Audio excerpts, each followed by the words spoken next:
സംസ്ഥാന സർക്കാരിനെതിരെ വിമർശനവുമായി സമസ്ത മുഖപത്രം സുപ്രഭാതം. PM ശ്രീ പദ്ധതിയിൽ വ്യക്തതയില്ലാത്ത നിലപാടാണ് സതീശൻ സർക്കാർ സ്വീകരിച്ചിട്ടുള്ളത്. നയപ്രഖ്യാപനത്തിലോ സംസ്ഥാനത്തെ സാമ്പത്തിക സ്ഥിതി സംബന്ധിച്ച ധവളപത്രത്തിലോ ഒരു വരിയിൽ പോലും കേന്ദ്ര വിമർശനം വരാതിരിക്കാനുള്ള അതീവ ജാഗ്രത എങ്ങനെ സംഭവിച്ചു?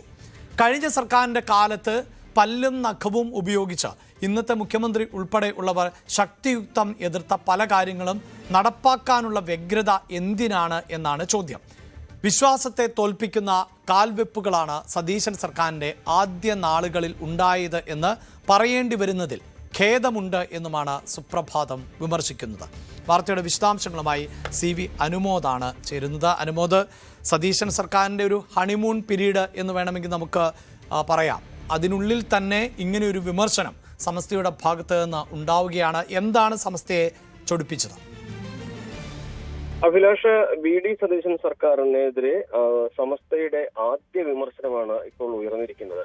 ഇതിൽ എഡിറ്റോറിയലിലെ വിമർശനത്തിൽ ഏറ്റവും അധികം അവർ എടുത്തു പറയുന്നതും കേന്ദ്ര സർക്കാരിന്റെ സമീപനങ്ങളോടുള്ള സതീശൻ സർക്കാരിന്റെ നയങ്ങളാണ്. അതായത് കേന്ദ്ര നയങ്ങൾക്കെതിരെ ശക്തമായിട്ടുള്ളൊരു പ്രതിഷേധം രേഖപ്പെടുത്തുകയോ അതിനെതിരെ നിയമസഭയിൽ ഒരു പ്രസംഗത്തിൽ പോലും അത് പരാമർശിക്കുകയോ ചെയ്യാത്ത ഒരു സാഹചര്യമാണ് ഉണ്ടായിട്ടുള്ളത്. മാത്രമല്ല PM ശ്രീയെ സംബന്ധിച്ച് മൃദു സമീപനം VD സതീശൻ സർക്കാർ സ്വീകരിക്കുന്നു എന്നുള്ളതാണ് അവരുടെ വിമർശനത്തിന്റെ ഏറ്റവും പ്രധാനപ്പെട്ട ഒരു കാര്യം. അതായത് മുൻപത്തെ സർക്കാരിന് നയങ്ങൾക്കെതിരെ വലിയ വിമർശനങ്ങൾ ഉന്നയിച്ചവർ ഇപ്പോൾ അധികാരത്തിലെത്തിയപ്പോൾ അതിൽ നിന്ന് വ്യത്യസ്തമായ ഒരു സമീപനം സ്വീകരിക്കുന്നു എന്നുള്ളതാണ് ഈ വിമർശനങ്ങൾക്ക് ആധാരമായിട്ടുള്ളത്.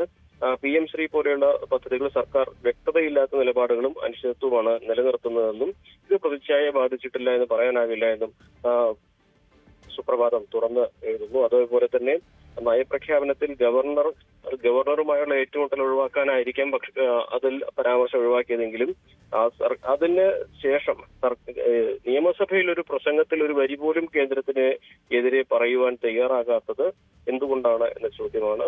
എന്താണെങ്കിലും സുപ്രഭാതത്തിലെ ഈ വിമർശനം സ്വാഭാവികമായിട്ടും സമസ്തയുടെ ഒരു തുറന്നു പറച്ചിലായിട്ട് തന്നെ വേണം കാണുവാൻ.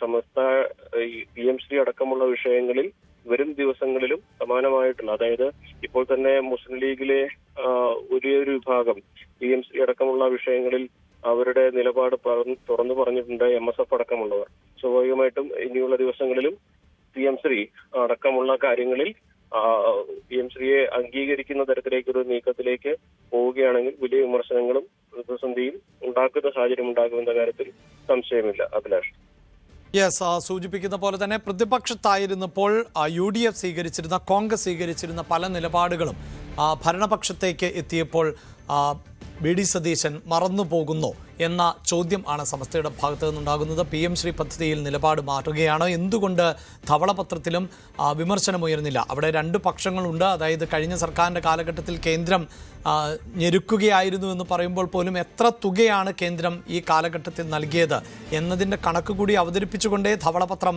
മുന്നോട്ട് വയ്ക്കാൻ സാധിക്കുകയുള്ളൂ. അതൊരു വലിയ കണക്കാണെങ്കിൽ അതിൽ നിന്ന് ഒഴിഞ്ഞു മാറിയതാണോ സർക്കാർ എന്നതിൽ ഒക്കെ വ്യക്തതയില്ല. അതോടൊപ്പം തന്നെ ഇടതുപക്ഷം ആണ് ഭരിച്ചിരുന്നത്. അതുകൊണ്ട് തന്നെ ഇടതുപക്ഷത്തിൻ്റെ പോരായ്മകളാണ് ചൂണ്ടിക്കാണിച്ചത്. അവിടെ എന്തുകൊണ്ട് കേന്ദ്രത്തെക്കുറിച്ച് പറഞ്ഞില്ല എന്ന് ചോദിക്കുകയാണ് സമസ്ത. എന്തായാലും VD സതീശൻ സർക്കാരിൻ്റെ മുന്നോട്ട് പോക്കിൽ ഒരു പക്ഷേ സതീശൻ സർക്കാരിനെ പിന്തുണയ്ക്കുന്ന വിഭാഗങ്ങൾക്കിടയിൽ നിന്ന് തന്നെ വലിയ എതിർപ്പുകൾ ഇനിയും ഉയരാൻ സാധ്യതയുണ്ട് എന്ന സൂചന കൂടിയാണ് ഈ മുഖപ്രസംഗം വ്യക്തമാക്കുന്നത്. കൂടുതൽ വാർത്തകൾക്ക് News 18 Keralam YouTube channel subscribe ചെയ്യുക.